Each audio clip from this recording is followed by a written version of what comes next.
6 মাসে বিক্রি ভিয়েতনামি শোল। আপনারা যারা মাছ চাষ করতে চান তাদের জন্য শীতকালীন ভিয়েতনামি শোল হলো সবচাইতে ভালো একটি মাছ, যে মাছ শীতকালে টিকে থাকার জন্য উপযোগী। অন্যান্য মাছগুলো থেকে ভিয়েতনামি শোল শীতকালে সবচাইতে বেশি বড় হয়। এগুলা শীতল পরিবেশে টিকে থাকার জন্য উপযোগী, তাই আপনারা চাষ করতে পারেন ভিয়েতনামি শোল। তো চাষিভাইরা ভিয়েতনামি শোল ফিড খাবারের উপর নির্ভরশীল। তো চাষিভাইরা বর্তমান সময়ে প্রচুর পরিমাণে বাজারে চাহিদা রয়েছে ভিয়েতনামি শোলের, তাই এই ভিয়েতনাম শোল চাষ করে আপনারা সফল হতে পারেন। আপনার পুকুরে শীতকালীন চাষের জন্য ভিয়েতনামি শোল গুরুত্বপূর্ণ অবদান রাখবে। দেখা যাচ্ছে অন্যান্য যে মাছগুলো রয়েছে যেমন মনুসেক্স, তেলাপিয়া, ট্যাংরা, গুলশা, শিং, এগুলা কিন্তু শীতকালীন কম খাবার খায় এবং গ্রোথ বাড়ে না। তো দেখা যাচ্ছে ভিয়েতনাম শোল মাছের ক্ষেত্রে এগুলা ভালো খাবার খায়, প্রচুর পরিমাণে খাবার খায়, ফিট খাবার খায় প্রচুর। এই মাছগুলা শীতকালীন ভালো গ্রোথ আসে। এই মাছগুলা প্রতি শতাংশে আপনারা আপনার পুকুরে চাষ করতে পারেন প্রায় 300 পিস। এই মাছগুলা দেখা যাচ্ছে প্রায় 8 মাসে বাজারে বিক্রি করতে পারবেন। 8 মাসে ভিয়েতনাম শোল মাত্র 8 মাস চাষ করে এগুলার ওজন আসবে প্রায় 1200 থেকে 1500 গ্রাম, যেমন 1 থেকে 1.5 কেজি প্লাস ওজন আসবে। এই মাছগুলা মোটামুটি ভালো বড় হয় শীতকালীন চাষে। তো চাষি ভাইরা, আপনারা যারা শীতকালীন চাষ করতে চান ভিয়েতনামি শোল, তারা আমাদের সাথে যোগাযোগ করতে পারবেন আমাদের স্ক্রিনে দেওয়া নাম্বারে। তো চাষি ভাইরা, আমরা কিন্তু সারা বাংলাদেশে পাইকারি এবং ফ্রি হোম ডেলিভারিতে বিক্রি করে থাকি ভিয়েতনামি শোল। আমাদের এইরকম পুকুরগুলোতে প্রচুর পরিমাণ ভিয়েতনামি শোল চাষ করা হয়। আপনারা যদি ভিয়েতনাম শোল চাষ করতে চান অবশ্যই বড় পুকুরগুলোতে, বড় জায়গায় ভিয়েতনামি শোল চাষের চেষ্টা করবেন।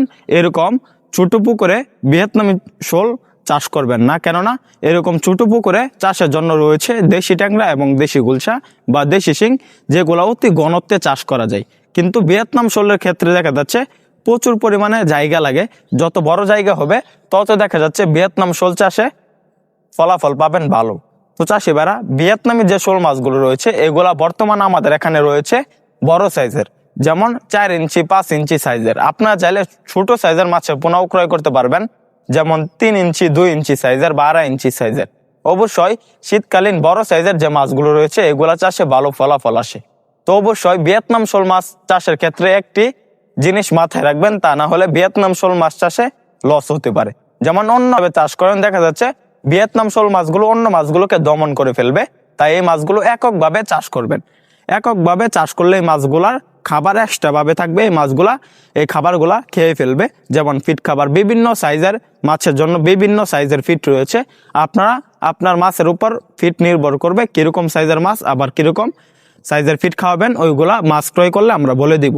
তো চাষি ভাইরা, ভিয়েতনাম শোল শীতকালীন কেন প্রচুর পরিমাণ চাষে সফলতা, কেননা ভিয়েতনামি শোল হচ্ছে আপনার বিরাট শক্তিশালী একটি মাছ, যে মাছগুলো মরে যাওয়ার সম্ভাবনা খুবই কম এবং ভাইরাস নাই বললেই চলে। শীতকালীন দেখা যাচ্ছে অন্য কাপ জাতীয় মাছ চাষ করলে ভাইরাস হয়, প্রচুর পরিমাণ ভাইরাস হয়, মাছ মারা যায় এবং অক্সিজেন শর্ট করে।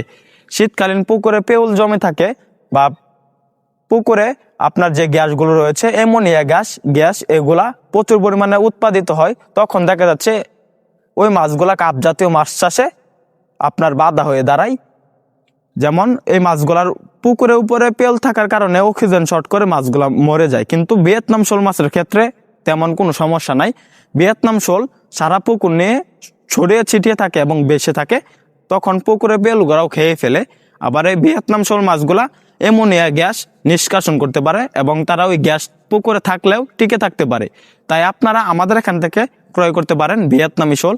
আমাদের ভিডিওর স্ক্রিনে বা ভিডিওর ডেসক্রিপশন বক্সে বা পিন কমেন্টে দেওয়া নাম্বারে যোগাযোগ করে ভিয়েতনাম শোল ছাড়াও শীতকালীন চাষের জন্য হাঙ্গেরি কার্পু বা নানা জাতের মাছের পোনা ক্রয় করতে পারবেন। এবং শীতকালীন আমাদের এখানে পাচ্ছেন হাঙ্গেরি জাতের কার্পু মাছের রেনু পোনা। আপনারা দুটোটাই মজুত করতে পারেন চাষের জন্য। তো অবশ্যই আমাদের এখান থেকে মাছের পোনা ক্রয় করবেন, মাছ চাষের সকল আকার তথ্য পরামর্শ জানবেন। আমাদের ভিডিওটি ভালো লাগলে আমাদের চ্যানেলটি সাবস্ক্রাইব করে আমাদের পাশে থাকবেন। আবারও দেখা হবে নিত্য নতুন ভিডিওতে। ধন্যবাদ। আসসালামু আলাইকুম।